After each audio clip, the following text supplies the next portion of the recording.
State Representative Cesar Aguilar, and I represent Legislative District 26. And I can tell you all that I'm super disappointed in the times that we are living in today. The attacks on the Department of Education are just horrific.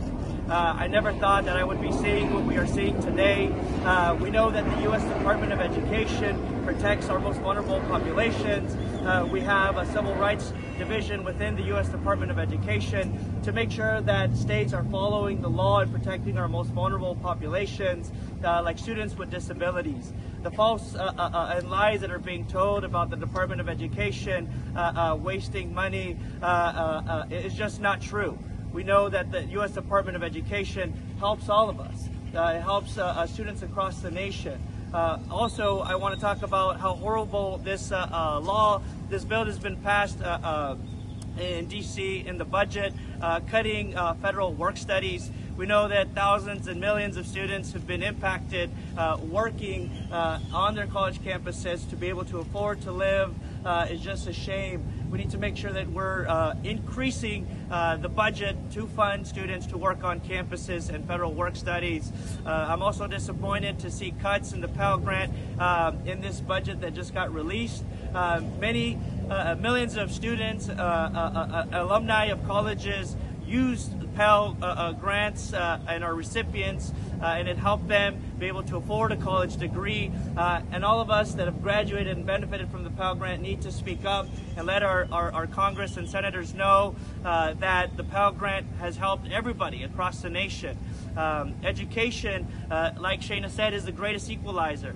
But education also brings humanity. It brings people from all walks of life, international students, people from all levels of different economic levels, people from different backgrounds, and it allows us to be able to see people as people. And what is happening on college universities with attacking different cultures, attacking international students is just disappointing, and it is not anything I ever thought I would see in my lifetime. Revoking student visas is just ridiculous when we know that these international students have a lot to offer us in our education system. Now, here in the state of Arizona, we are working out a budget, and I can tell you on the Democratic side that we are advocating to continue the funds to higher education, to make sure that we're keeping our promise and funding the Promise program here in Arizona, to make sure that we are funding teachers who are going to college to study and become teachers in the Teachers Academy. And I'm making that promise here today that on my side, as a Democrat and as a legislator on our side, we will continue to fight for that and make sure that that's a priority in the budget this year. The